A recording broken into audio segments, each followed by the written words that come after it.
listening to Cleveland and Beyond with Andy Billman and Jared Watson, brought to you by Evergreen Podcasts. And we are live on Facebook, YouTube, and Twitter. He's Andy Billman. I'm Jared Watson, and this podcast is brought to you by Waiting for Next Year. Check it out. Original Cleveland sports reporting at waitingfornextyear.com. Also, coming soon to Evergreen Podcast. Well, the Browns win 10-7, and welcome back, Nick fucking Chubb. Oh, I'm so fired up about that. That was nasty. What a great way to end the game as Chubb runs out of bounds at the 1 yard line to win the game. They got to kneel it out after that. For those of you who took the Browns at -4, sorry about that. Ouch. Sorry. But the win is more important, and we had to lock that sucker up. Browns head to 6-3, along with 6 other teams fighting for spots. We'll discuss that. Also on Monday, November 16th, it was announced that fullback Andy Janovich is on the reserve COVID-19 list as the Browns had to shut down the facility again. Finally, we wrap up with some Cavs. Yes, the Cavs unfortunately made the news, and we will get into that. We got the draft coming, and Kevin Porter Jr. got into some trouble right down the street from me, actually, over the weekend. But first, it's your run first, 6-3, Cleveland motherfucking Browns, baby. Cleveland Browns. When you go back in highlights and you watch like year in review, there's going to be like, certain games where you stay on it for a while. Yep. In the Texans-Browns game, they're going to show one play. Nick Chubb on 3rd and 4, 3rd and 3, running down the field and going outside and getting out of bounds at the 1 yard line. This game was ugly. If you were not a Browns fan or a Texans fan, I don't know why you'd be watching it unless you have fantasy or gambling implications on the game. This game had no vibe. At times, it felt like this game you're just kind of floating through. Mm-hmm. And then it finally picked up on the missed field goal. When the missed field goal came out at the end of the third quarter, you could feel not the end of the third quarter, but late in the third, you could feel a kick into gear. And then you had the Hollywood Higgins drive, makes a great catch. Baker with a wonderful throw on that play. Almost didn't catch it, but he bobbled it, controlled it, got out of bounds. Good play there. And then the next third down, it was shaky. We all know that. But hey, in this league, sometimes you got to do what you got to do. He flailed. He got the flag. And then from there, Mr. Watson, Chubb took over. He started taking over at the end of that drive. And really, the Chubb and Hunt show got into full gear from then on out. Well, again, no style points needed. Was no style points, but that was a good, solid, old school victory. All that stuff being said today is very true. And what Chubb did at the end of the game was wonderful. The only time I can remember that happening is Brian Westbrook with the Eagles. Well, so to see something like that was great. And here we go. I'm going to nitpick the one thing, and that was he should have knelt instead of going out of bounds. But again, it doesn't matter. It served the same purpose. I gave him maybe, and I don't know, Andy. So last night when we were on Instagram at Official Cleveland Sports, that's the page at Official Cleveland Sports on Instagram. You can watch Andy and I live post games now. That's what we're doing. Yep, and Holly Wetzel too. Holly Wetzel as well. And what I had mentioned was him running out of bounds and how selfless he is for making that move. He was told not to go out of bounds. He was told that if he broke one like that to get out of bounds. What I will also say is that was a slow, to me, as quickly as the run happened, it was slow to develop. It was slow motion because he really had to get to the edge. He had to get on his wheels and get around a guy to get to the edge and then tiptoe that first probably 10 yards once he hit the edge. And it was unreal. The way that it developed was like, okay, there he goes. Right. I mean, it was one of the better runs that we've seen out of Nick Chubb this season. You knew that he was going to break something because prior to that, he was one carry less than Hunt and 30 yards less than Hunt on the day, I believe. It just was he reminds me of Robert Smith, the running back who used to be for the Vikings and more popular probably for our statue people, the Buckeyes, where he just had a play where you could just feel it develop. I agree with Jared. You could see it developing. But like Robert Smith, Chubb knows to be patient, wait, and attack. Patient, wait, and attack. And I honestly have and I love that about Chubb. And Chubb's patience really pays off in plays like that. The Chubb and Hunt combo, real quickly, was in full gear again. And, we have not seen it, so I think sometimes you forget about it. These two are a combo. Now, Chubb is all pro running back by himself. There's no question. And Hunt can be. But these two together are an unstoppable force late in games. If the Browns have a lead late in the game, I'm not worried anymore. Even when Peoples-Jones wets his pants, drops the ball, flails like a fish at the 3-yard line, we will get to that. This special teams shit show outside of Parkey making field goals, I'm about had enough. Well, we'll get to that. We'll get to that. Enough. We will get to that. But, Andy, what I also notice is Hunt plays better when Chubb is on the field with him. Yeah, I agreed. Hunt must be one of those guys that needs that, like maybe he's an extrovert. He needs that social, that something, that interaction, that seeing another guy and wanting to match that energy. And even though, obviously Chubb is the quiet of the two, I think that still makes a difference for Hunt when he's on the field. One big time play that I saw out of Hunt, it was not a big run. He saw a hole and cut as he was running outside to get the first down, a big first down that he needed to get another extra yard. And I cannot remember. It was in the fourth quarter. I don't remember whether it was that last drive or not, but the way that his eyes hit and saw, and he just made the instant decision to cut. Both of those guys mentally they had it all together on Sunday. If the Browns, they knew what they were doing. They knew what they were doing. If these two stay healthy the way we think they are, the Browns have such a strong chance to do this thing when we're talking about playoffs, because these two late in the game, it's suffocating. You cannot stop these two. J.J. Watt, who never looks gassed, was gassed. He was gassed at the end of this game. It was tiresome, and I don't blame him. When you get hit by Chubb, you get hit by Hunt, you get hit by Chubb, you get hit by Hunt, and Hunt had a big, I agree with my partner there. He made a big impact in this game. When these two, again, love to see this. I'm all about this. Throughout the first 3 quarters, 2 yards, 3 yards, maybe a 10-yard pop, 2 yards, 3 yards, 1 yard, 2 yards, 3 yards, but it adds up. And in this game, they ran 2-1 almost. It was 41 running plays to 20 passing. And that is just an unbelievable. And it was a day where they needed to do Yes. that, much like the Raiders game when the wind was blowing. Let me ask you this, or let me bring this up too. We cannot say enough about the impact that Wyatt Teller had for that run game coming back on Sunday as well. He is the highest rated player in the NFL per Football Focus. Having him back also made that run game happen. Period. This team, again, late in games, there's not a lot of teams like this. The Ravens are one of them. But late in the game, the Browns, if they have a lead, they can close it out. And again, even in that play with Peoples-Jones, you never felt like the Browns were in big trouble. At least I didn't. I felt like, get a couple first downs, I kept saying this to Cameron. Cameron always watched the games with me.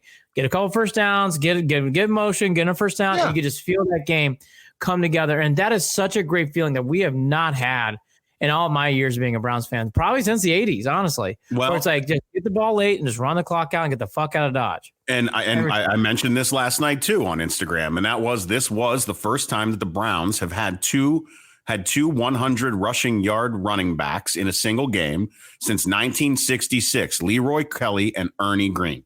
1966. Isn't that incredible? Because you would have thought that in the days of Mack and Biner that would have happened, and it has not. It did not.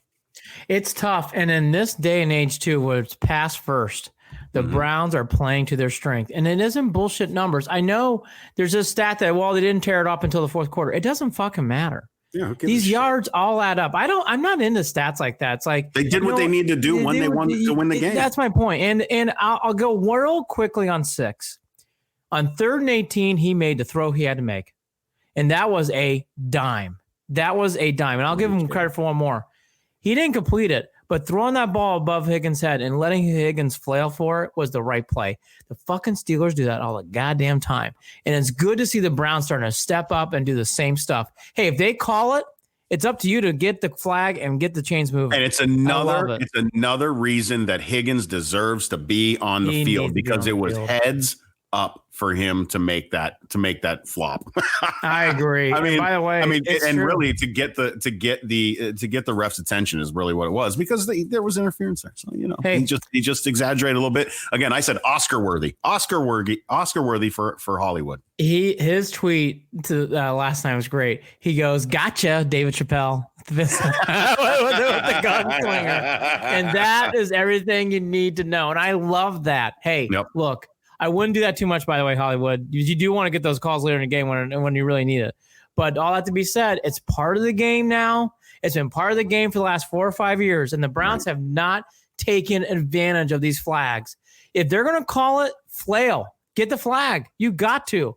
In spots like that, and a day like that, that was a big flag. You got to do it. The Browns over the years have not taken advantage of that, and we've seen other teams, against said Steelers, take advantage of that. It's good for them to see. Stefanski was the bigger part of this game to me, too.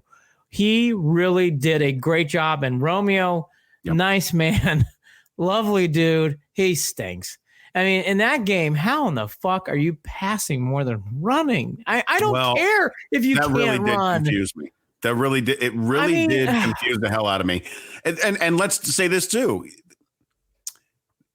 Again, you're saying you can't run. Well, the Raiders couldn't run either, and they found a way to run against the Browns, right? So if they would have went with the run, maybe that would have been an issue for this Browns defense, because Lord knows, I personally think the defense is getting too much credit right now for that win too. I do, because the defense did not have to do what I would normally expect because of the weather. Period. Here's what I would say. They kept him in the parameters. Like, I don't think they played a great game, but they played a good game. I thought they did enough. Like, I'll say this, for the first time all year, the Browns tackling was good. In a cold weather game like that was needed. They had some plays. They had their annual yips here and there, but it wasn't eye gouging. Like, this was the first game in a while it wasn't eye gouging. Here's the other thing about this game. I never understood, because it wasn't just our partner, Holly Wetzel. Many people had the Texans winning this game. Folks, the Texans are a bad team. They are not a good team that comes from the Browns' past of not being able to beat teams like the Raiders, like the Texans, like the Titans. You brought up my point. This is a new Browns team. I'm telling you. Yeah, no, you're right. It is. I'm going to hammer this, and this is going to be a big topic on Friday. This is take out the garbage. Week 1, we took out the garbage. Yep. It's going to go. We're not doing a lot today on this, but the Eagles are the next one up. They're fucking bad too. Yeah. Take out the garbage. I want to see a complete game coming up soon. Against the Eagles would be nice too. I want to see something nice. I want to see a good game with Baker. Coming off of these last two, that's what I'm hoping for. We'll get into that. The wind and the weather's played a big play in all this. Now it's been holding us back on making evaluations on whether Baker is going to be the future for this team. That's down the road. Not today. Down. And by the way, I've seen some comments, more tight ends, little nickel and dime comments like that. I would not evaluate this game from the passing game. Really, just take it and just shove it away. That. Run the ball, win the game, period. And get the fuck out of town. Yeah, get the fuck Here's another thing, Stefanski. Yeah, exactly. Just don't fucking analyze. Like, I saw that message on Instagram, like, tight ends. Like, I get you, but don't worry about that shit. Yeah. Anyways, there's another big thing, too, in this game. When it was in the fourth quarter and they go up for a quick snap on 4th down to get the Texans to call another timeout was huge. Yes. That's Stefanski. Great job. And that timeout was big, and Romeo lost his shit as he should. That was a terrible timeout by the Texans. He knew. It's almost like he said, like, no, they're not going to snap it. They're trying to get us to call timeout, and they just did. That was a big moment. Stefanski is him to get an edge as a rookie coach in that spot says a lot about where he's going, in my opinion. Again, Romeo's not a good coach. We all know that. But on that stage and that day, Stefanski really outworked Romeo throughout the game. Play calls, windy passes like that, the 4th down situation, and that whole mess. And again, late in the game, for them to have a code word saying no moss to the team to let them know, like, hey, late in the game, it's no moss. Now, Chubb didn't remember until the 10-yard line, but at least he got out of bounds. But no moss, no more.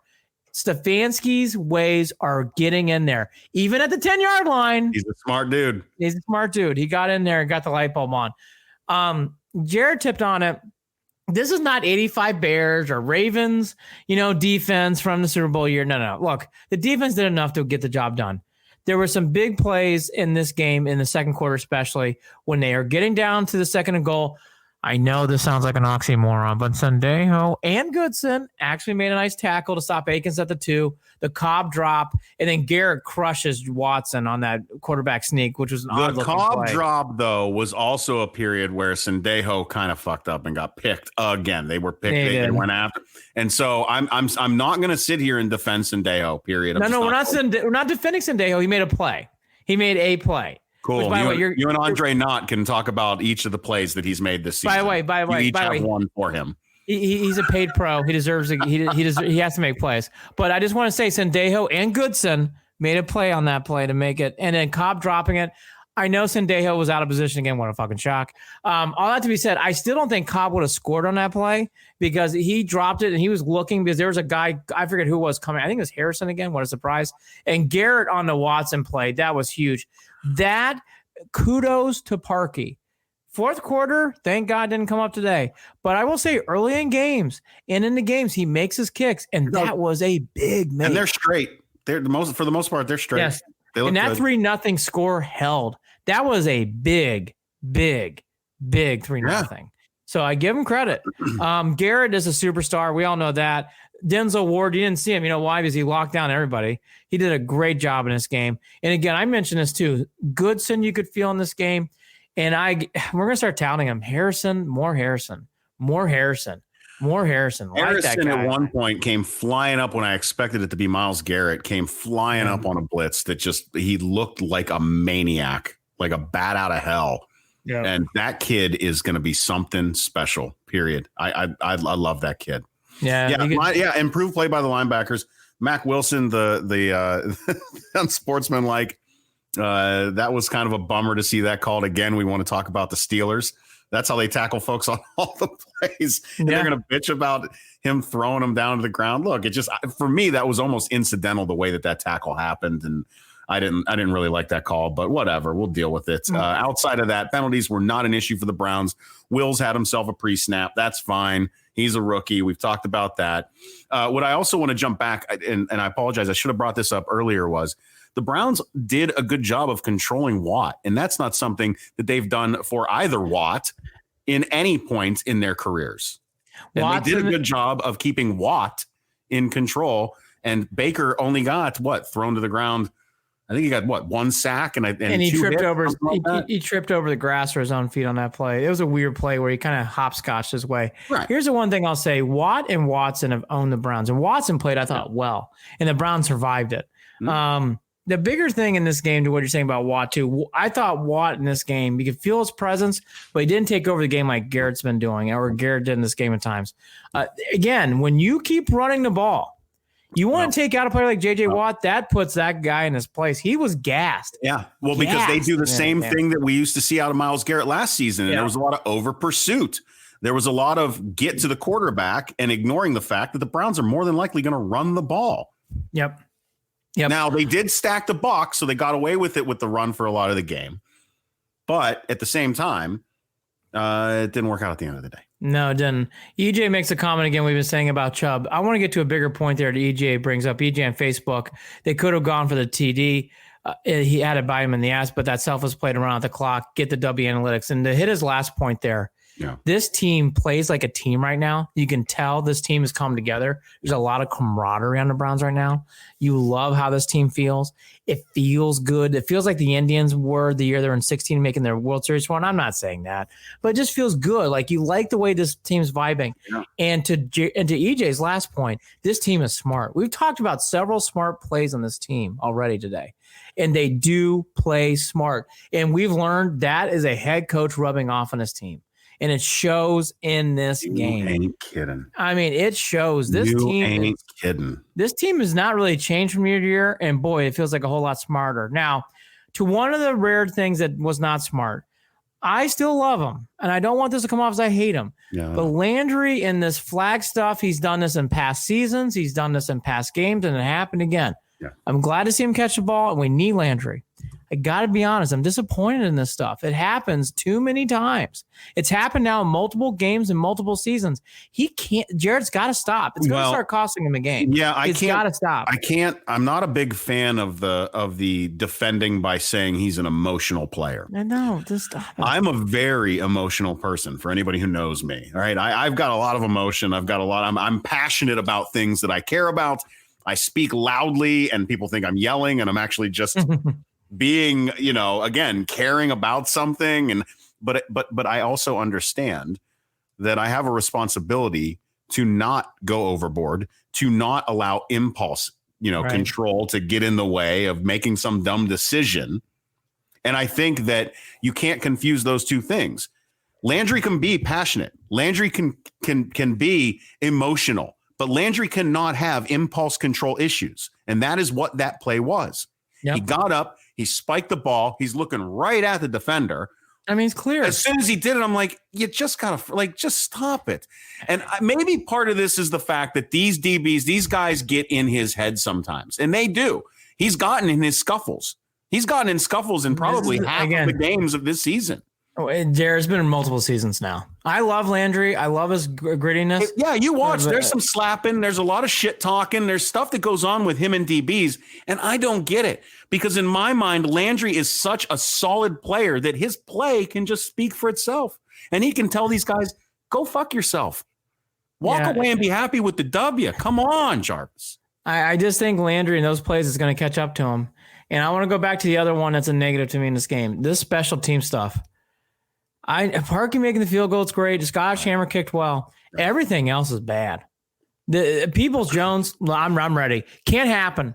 He cannot take any more kicks. Cannot take any more kicks. It's going to cost us a game. No. It's about ready to cost us a game. He's done. Get him out. And the other thing, too, is this kickoff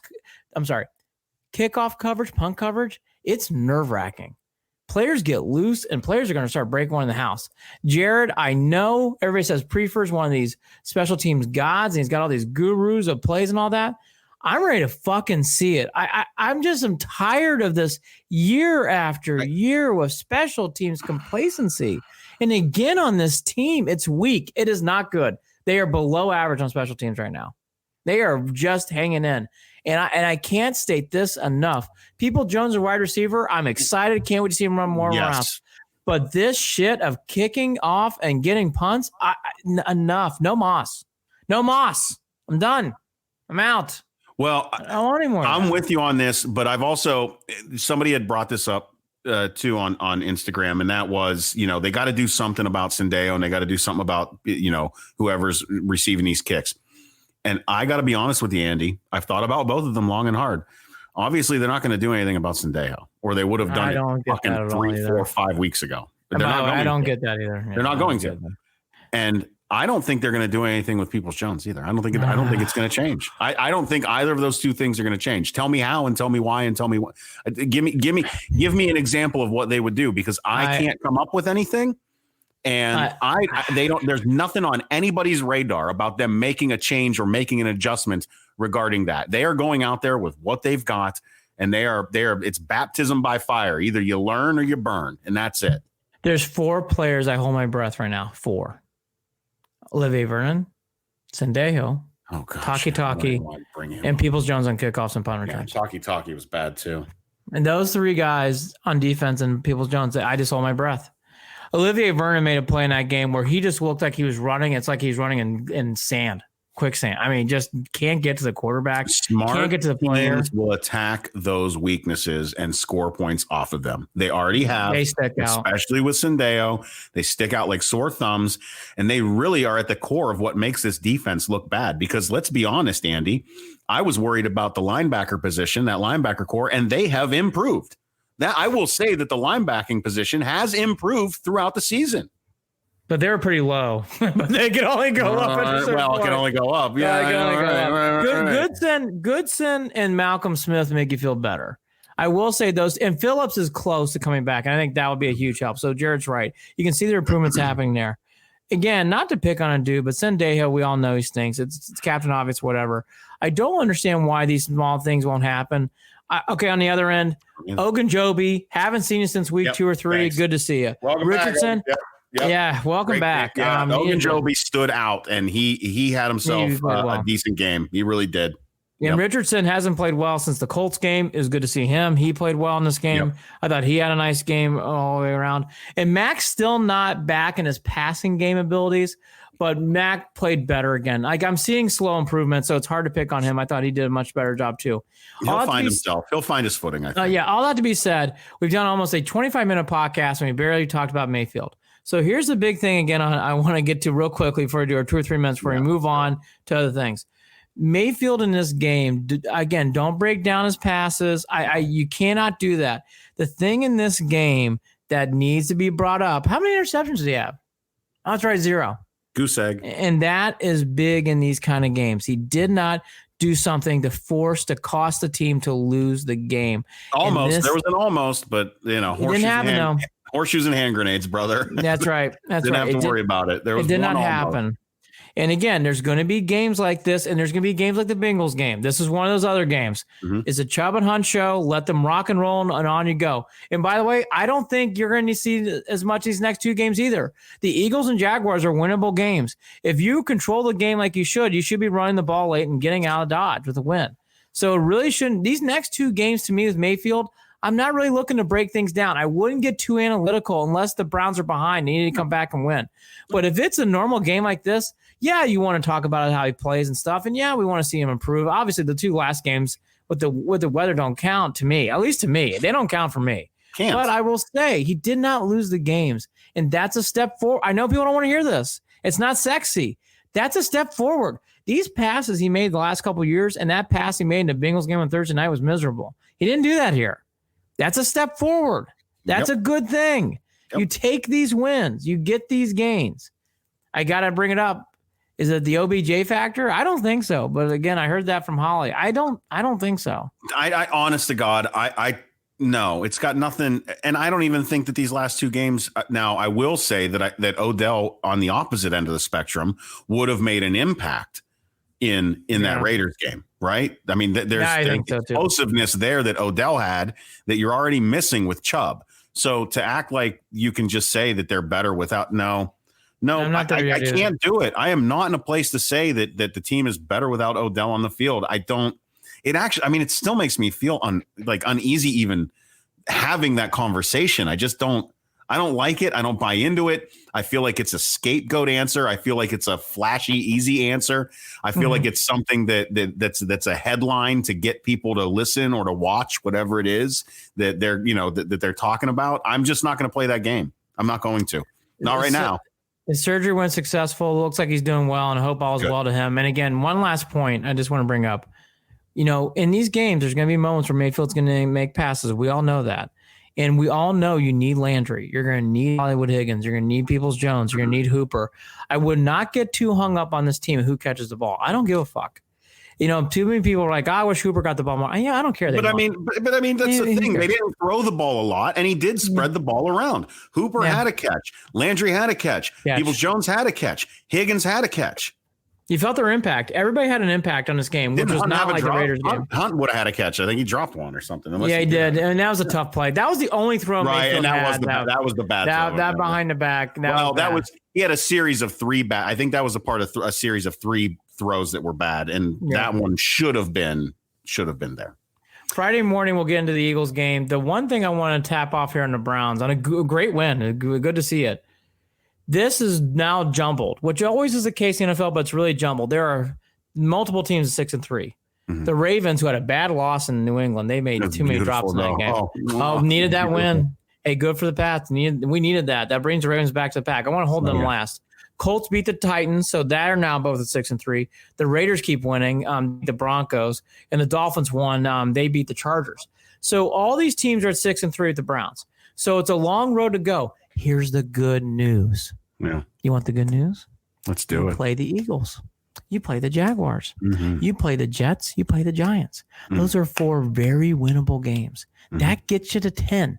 If you can just nick either the Titans, the Ravens, or the Steelers. If you can knock 1, maybe 2 off, you get to 11 or 12 wins. Oh, God. It's in play, folks. This team is ready for this. If they stay healthy, if they stay healthy, they're on their way. This is take out the garbage. Week 2.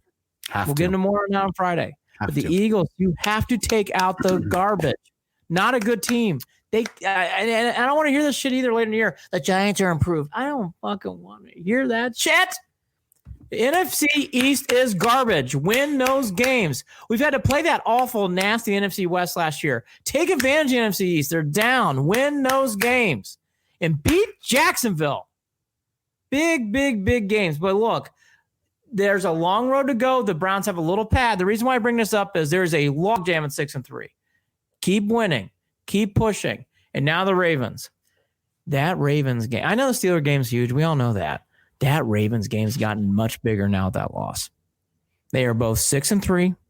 And there's going to be probably a pretty good chance they're either going to be one game or tied going into that game. That game has a lot more juice to it than it already. We already knew it had a lot going to Monday night. It has even more now, Jared. That Ravens-Browns game is huge, especially if they're tied going into that game. Big. It was already a big game. It's even bigger now on Monday night. Huge.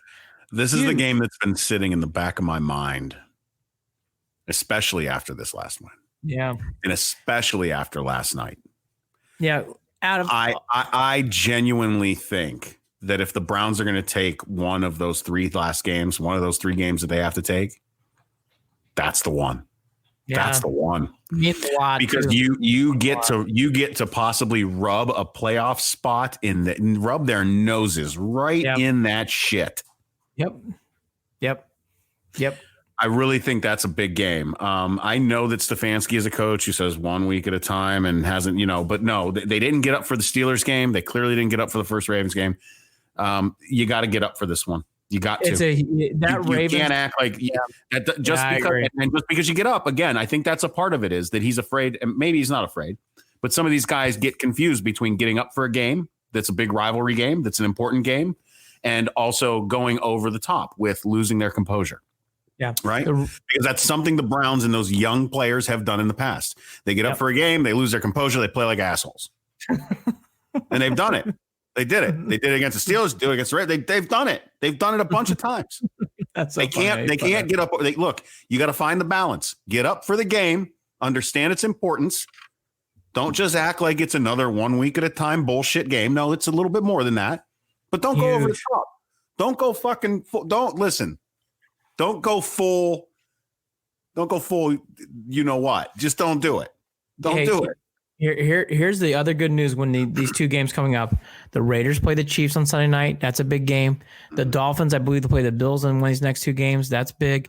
And the Titans and Colts have to go through their ways to do everything. And by the way, say that again, because I can tell you this: the Chiefs are not going to lose again to the Raiders. No, huge game. By the way, if the Raiders win that game, they take a big leap forward. That's a big game. They're not going to win that game. They're not going to win that game. I'm with you. They're going to come in and rub their noses in it. What are the other games again? I know. I got to look again. I believe the Dolphins play the Bills either this week or next week. I know that game's coming.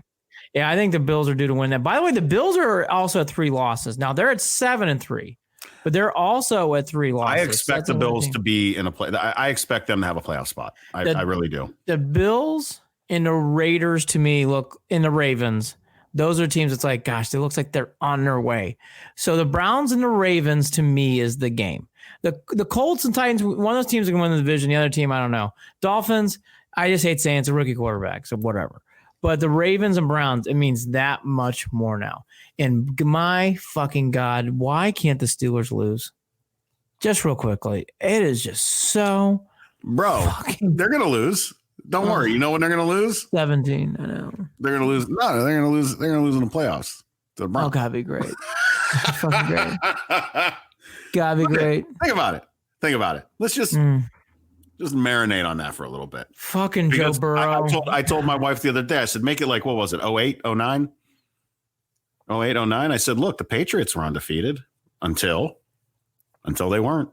Was that 08 or was that 09 or was that 08 or 09? The year they lost to the Giants. I can't remember the year. I'm not Pat. I think it was 08. It was 08. It was 08. Yeah. Well, I hope that happens there. We would be remiss not to say Andy Janovich did test positive for COVID-19 today. He is now on the COVID-19 list.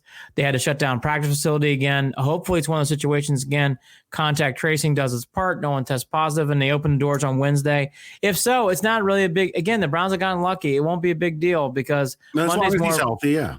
Yeah, and by the way, you hope Janovich is feeling good. That's the most important thing. But we should mention that in there. Again, the Browns have been very workmanlike through these situations now. The couple of times they've had them, you hope Janovich is okay. Again, Hubbard, hopefully he's okay too. Hopefully those guys will be feeling better soon. But we should mention that did come out today.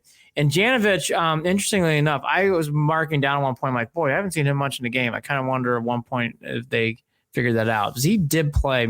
It was mentioned on Cleveland.com. How many plays did he play? Where is that? 17, 15. He played 15 offensive snaps and 11 special team snaps. So he was out there quite a bit. So yeah, no, and he also, him and Teller, he did have impact with that run game. Huge. You hope that he wasn't heavy breathing on too many people. So yeah, we'll see you just hope. We'll talk more about the Eagles on Friday. Hopefully, it's just about the Eagles and nothing about anything else. And again, Jared's right. Hopefully, all the best for Janovich and to Chris Hubbard. Chris Hubbard was on Friday. All right, for the first time in my God, since probably January, your Cleveland Cavaliers have some news. Some of it not good. Some of it more exciting. Kevin Porter Jr. was arrested. I believe was it Saturday? I think it was Saturday. Yeah. He was arrested. His car toppled over. They said rollover damage. Not really sure what happened there. He was uninjured. He was not impaired. He did have a felony gun charge against him, but he's going to obviously contest that. It doesn't seem to be much more than that, to be honest with you, which is good. So they're going to try to get that obviously written off. I wouldn't take too much into this. It is what it is. You just hopefully Porter Jr. is okay. The gun thing, that happens more and more in life, so I don't really put as much stock into that as I used to. Look, I know a cop who's been arrested with a felony gun and DUI, and let's be real about this. This happens a lot, especially. And that's my point. Especially in Ohio, everyone's got guns. Yeah, my biggest thing I would say about this is we need Kevin Porter Jr. He's an important piece of this team. He was the one rookie that shined last year. We didn't see anything from Windler, and then Garland, who I wanted them to draft, he was not good. So Kevin Porter Jr. is an important part on the floor. You hope he's okay. Sounds like he is. Sounds like he'll be ready. And it was in Canfield. I don't know what the hell he was doing in Canfield. Look, Kevin Porter Jr. Let me just tell you. I have one of my best friends. My best friend lives in Canfield, and stay out of Canfield. I don't even really like, there's Canfield. I don't have anything against Canfield. I like canned food. I'm fine with Canfield. All right.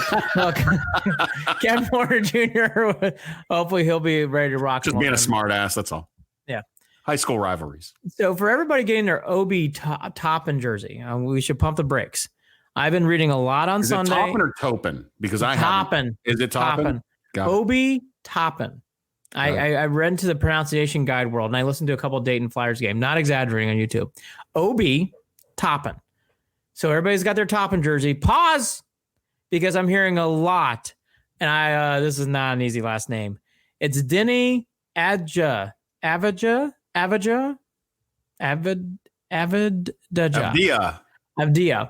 Anyways, he is from Tel Aviv, and they are very high on this kid. That is a Ja. Avdija. Avdija. I don't know. But they are. We shouldn't do that. But we tried. I know. We tried. AVDIGA. Nothing wrong. I know. IJA. I'm dyslexic. Whatever. So look, I'm not dyslexic. I just don't know. I can't even pronounce Thompson, let alone this guy. So look, I can barely pronounce my name. So look, everything to be said. True. Guilty. So everything to say here, I've been reading a lot about this over the weekend. I saw this in Cleveland.com. I saw this in The Athletic. I think if this guy's here, and there's a rumor now that the Bulls draft fourth, they're really looking at him too. I think this is the guy from Tel Aviv who's going to get picked by the Cavs. I really do. If he is gone, it does look like Toppin is the pick. It does look like it's getting to that point now where it's either going to be this guy from Tel Aviv or this guy Toppin. Again, we've said this. I'm going to say this a lot. I've seen Toppin play. Toppin is fine. I like him. He's good. An Ohio Story kid. We like that. But if this guy for Tel Aviv is the guy, take him. We get it. A 6'9" forward who can play, hey, you take him. He's 19 years old. I get it. I have no problem with that whatsoever. I don't think the Cavs fans like $120 too. He is. What did they say here? He's got to be a skinny rail. I put my 19 years old. No way he's got any meat on his bones. Yeah, I won't say anything more. I just learned this with anybody from overseas. You can't tell, even from write-ups and stuff. You just have to hope and trust your scouts. Now, This is a big draft pick again for this team. This team has really relied on draft picks, and I can't state this enough. We're going to get into the next thing now. It is big on this team because we all know the Cavs are rebuilding, which is the oldest story in the book. Right. And they have, and we can also say that we have not seen the development out of the draft picks that we have hoped to see either. Sexton's a good to okay pro. He's a good pro, not great. Right. Garland, outside of one game in Minnesota, he's been and again, Kevin Porter is good. I like Porter. Porter's solid. I like him a lot. And Garland the thing about Garland, I just want to state too, he only played 2 or 3 games for Vanderbilt, so he just finally played a full year of basketball. I would give that kid a chance, but I'm not naive. It did not look good last year, and he needs to play better. Again, one game in Minnesota, he's had more moments, but they're not even close to equating to his bad moments. So he's got to do better. But this is a big thing, and I'll point out even bigger. They're supposed to be selling tickets and open up the Rocket, which is great. If they're going to do that, it's going to be tough to sell this team again if there's no Kevin Love. And those rumors are swirling just as much as you see Lindor rumors swirling. And you just get the vibe, and we haven't gone down this road, so let's go down it real quick. Do the Cavs trade Kevin Love on draft night, which is a typical NBA move. You see a lot of trades like that on draft night for draft picks. What do you say? I don't 6 and 1/2 dozen any other. And here's my reasoning, Andy. Here's why I say whatever. Not whatever about Kevin. I personally don't understand why they would get rid of Kevin. I don't see any reason to. And that is because it's not like there's other pieces of the puzzle that are absolutely in place. Right. There just aren't. So what are you trying to do? What do you think you're going to do? You just take what you get this season, continue to and I'm saying this from a business standpoint too, just like you said, getting butts in the seats, getting people to care to watch. I don't think you're going to be markedly better even 2 years from now or 3 years from now because you traded Kevin Love. Now, maybe there's something I'm missing here, but I really don't. What are you getting? What are you getting? I just don't. I don't see it. I don't know. Maybe I don't know what the long game is here on this, but personally, I feel like their long game is to continue to try to draft well and try to develop. And if you're just doing that, then continue to do that and don't get rid of Kevin Love because you need a veteran presence on the court, period. For people who are listening on a podcast, I'm shaking my head. Yes, you need Kevin Love. Now, here's my only pause. There's always a but in life, right? Right. Always. But if the Warriors offer you the 2nd overall pick, I would pause. Because if you really like that kid out of Memphis and you really want this kid out of Tel Aviv, that would be a nice little combo to bring in, and you got your pieces set. Now, I don't know if I would do it. I would. Is the rest of your chessboard in place? I just don't. And I know you build around, but I don't know if I trust these guys that much. I know. Number 2 is tempting to make that happen. Because if you really like that kid out of Memphis and you scouted him enough and you're like, hey, now if you get a draft pick, it's more like I've heard picks from Boston in the middle teens. No.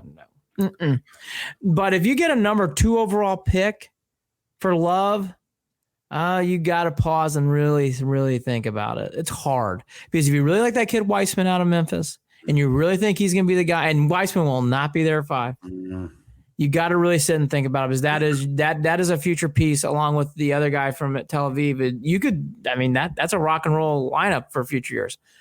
Other than that, I would not trade Kevin Love. I'm with Jared. I don't see it. And again, if they do one of these miserable things where they traded for another middle round first rounder, boy, I don't like it. And you better be fucking sure. Drafts for crap shoots.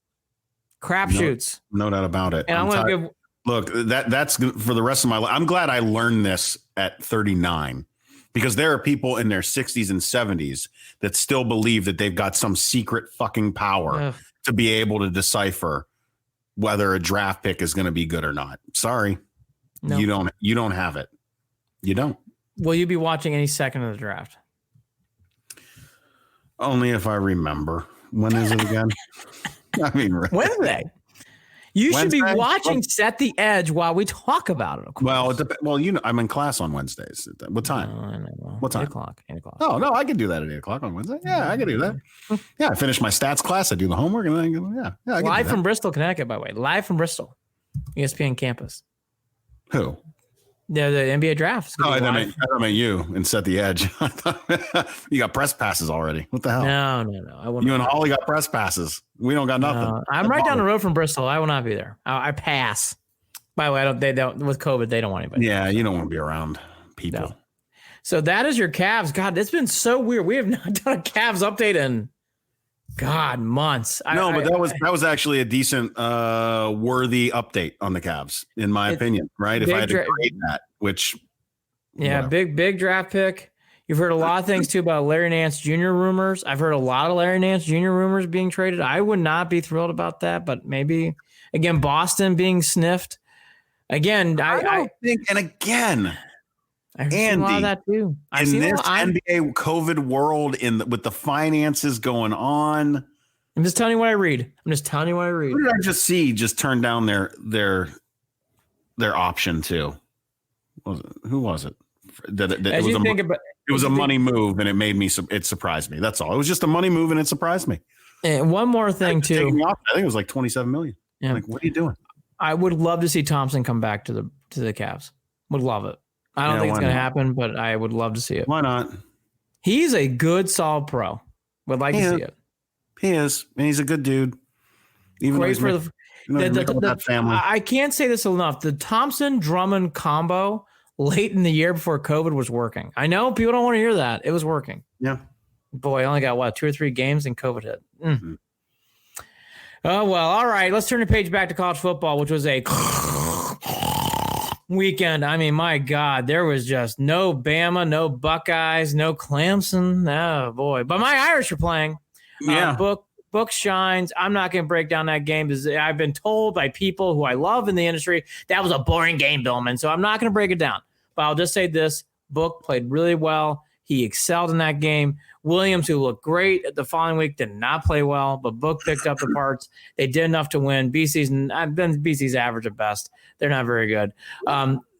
What is Ohio? What is the Big Ten? I haven't looked at this, Andy, and I really should have, and I have not looked at it. What is the Big Ten doing to adjust this game to get this Indiana game with Ohio State? Ohio State already had their bye, basically, right? Maryland was their bye, right? So how are they squeezing this in and adjusting? I didn't look at the rest of the schedule yet. So Maryland and Buckeyes go bye. The Buckeyes will only play 7 games now, 8 if they make the championship. Okay, they're getting rid of the game. They're going 7, and go ahead. I'm still listening.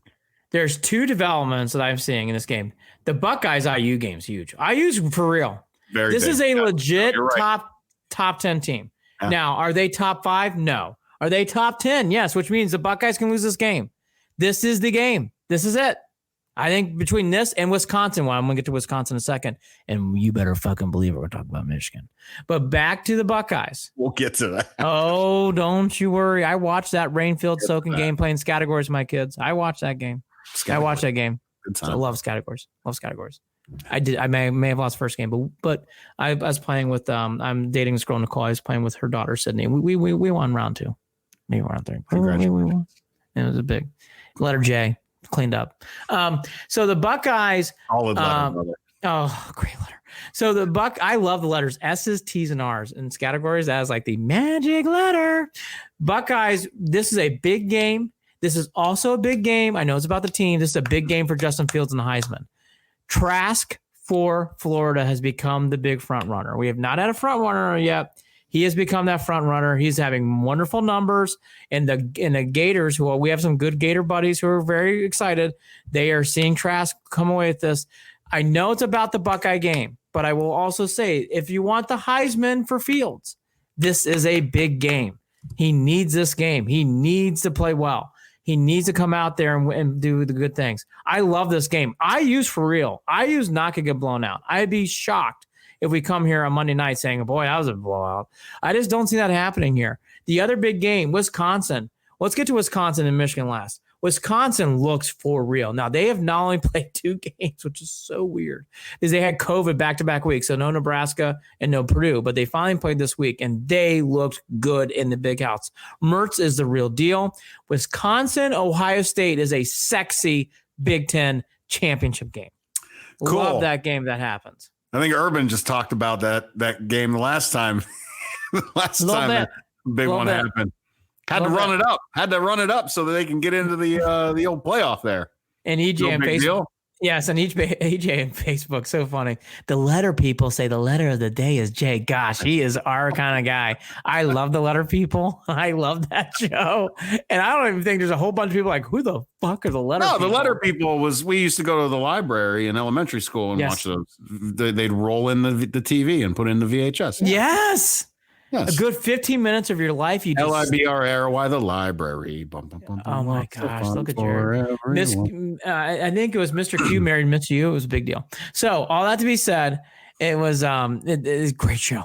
Don't look it up on YouTube. It's kind of embarrassing. But anyways, all that to be said, the Buckeyes, big game. Was impressed with Wisconsin, and now is now time for 5 minutes where we talk about the team up north.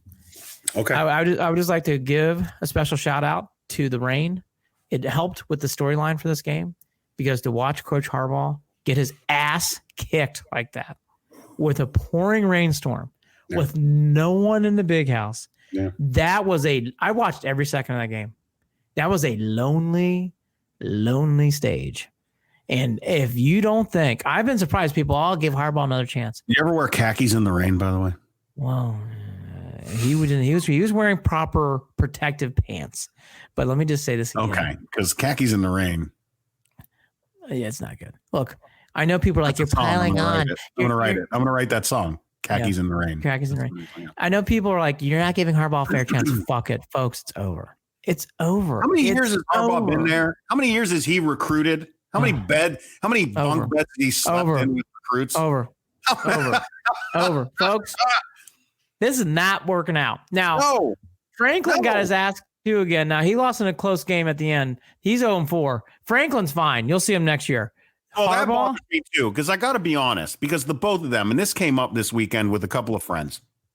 Andy, both of these teams not being good, not having their shit together. Franklin finds ways to fucking lose, and Harbaugh can't find a fucking win. I'm not defending these guys. Both of these idiots are fucking up the Big Ten. We already got to deal with the Rutgers of the world within that division. State of New Jersey. That conference. We already got to deal with no. Penn State and that team up north not being good hurts the Big Ten. Throw in Nebraska too. Nebraska needs to turn that ship around. Those teams need to get better. It's obnoxious, Andy. Wisconsin's saving the flag, and I mean that they are saving the flag. Let me go step further. Wisconsin is always going to be that team that does it every 4 or 5 But they have years. a quarterback now. That quarterback's good. I like that quarterback. Right. And IU helps. IU and Wisconsin saving the conference. But let me go a step further. Again, Franklin deserves a pass. A good Northwestern team is scrappy. They're always scrappy. Right. Fitzgerald's a really good coach. He's going to be that guy who's going to be there forever. He's going to retire. But I mean, outside, but beyond that, your bread and butter of the conference needs to be Ohio State, Penn State team up north, Nebraska. And Nebraska. Yes, Nebraska. I know I keep ignoring them, but okay. Well, I had Nebraska. They've been a 30-year nap, but it's time to awaken the Osborne. Right. I mean, the point is they're really, you want to be talked about like they talk about the SEC, and it's got to be more. It's got to be more than just Ohio State walking all over everybody every year. It's not the ACC, but they're not far off. I'll go one step further. There's way too many times now where you can just feel in cruise control. Yeah. I hate to say it. If the Buckeyes beat IU, which I think they will, it's cruise control. Michigan State, nope, no problem. Rutgers, nope, no problem. Oh, they already played Rutgers. I'm sorry. So fuck that one up. Michigan State, Michigan, fuck it, no problem. I forget the other two teams they play, but there's just no problem. No problem. Buckeyes waltz. Wisconsin's going to be tough, but they'll waltz into the Big Ten championship game. Waltz. Moonwalk. Vizquel's up for the Hall of Fame. We all love Vizquel. Get the salsa. I don't know if they still sell it. Steady increases in votes every time he's on the ballot. Yes. Last time it was 52. What is that? 52%. Mm-hmm. He's on his way there. Vizquel is the Cleveland sports baseball player of I'm wording this incorrectly. Clay Matthews. Clay Matthews. Yes, thank you. That's where I was going. Clay Matthews.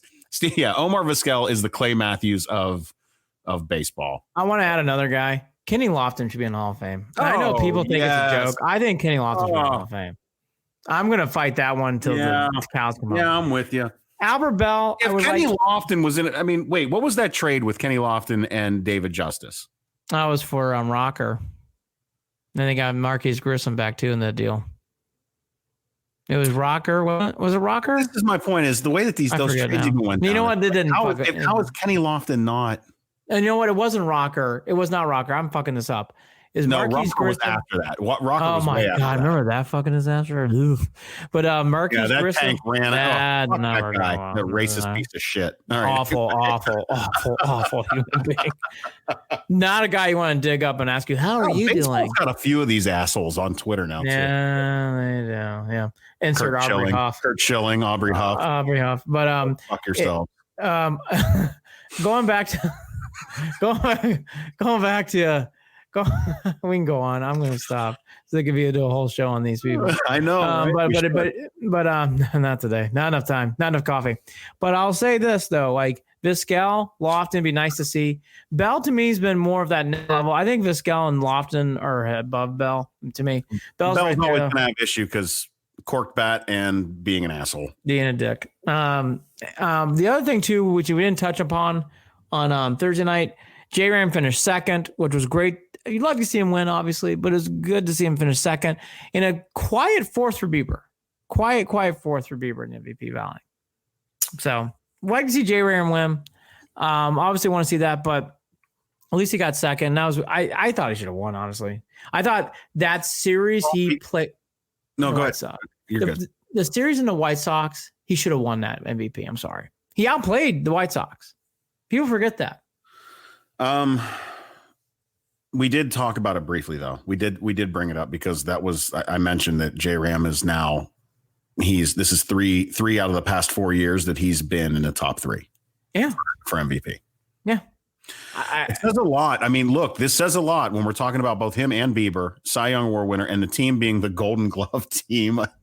Whatever the fuck that award. The Indians still, even though they are technically in a rebuild.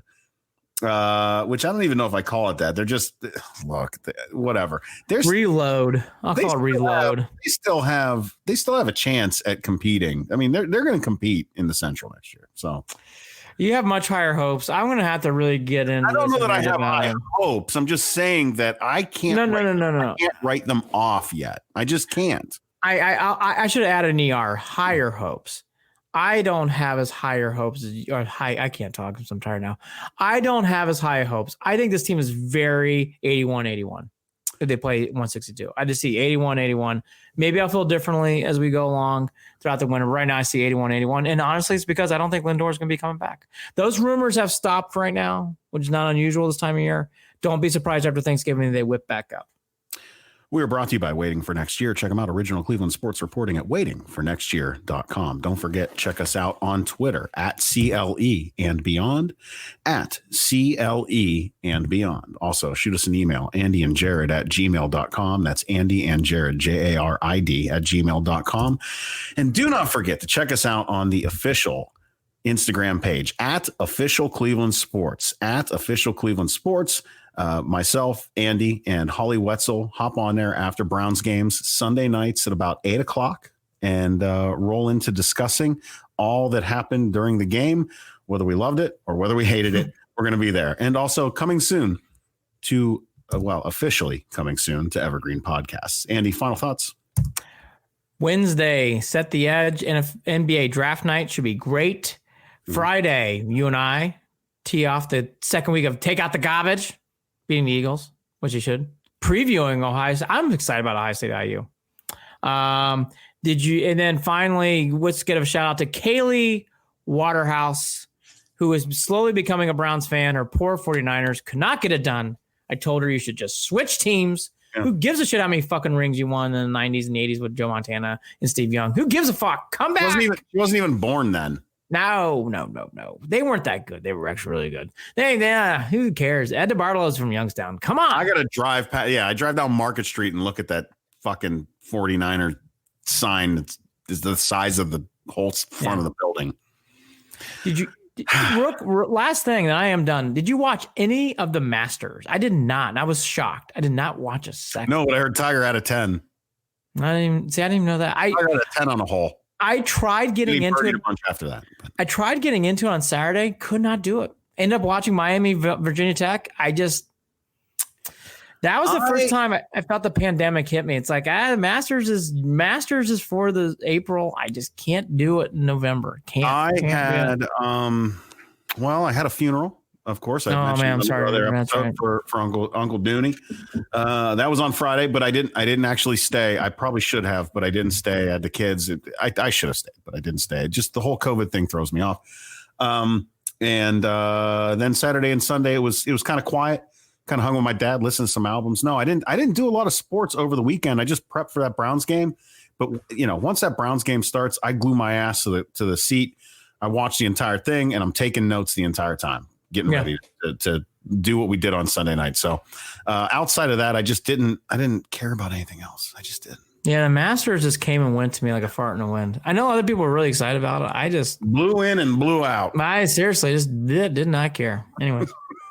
That's one man's simple opinion. I got lectured today about how I should be watching the Masters with someone I really love in the industry. You should be watching I'm like, oh my God. I tried. I just didn't. You're never going to make it if you don't, Andy. Oh, I'm a huge sports fan. I love the Masters, the U.S. Open, British Open. Why? I couldn't fucking do it. Weird time of year to watch the Masters. Weird. And by the way, it doesn't help the Browns are playing at 1:00 and the Masters ends at 4. No. Couldn't do it. Didn't care.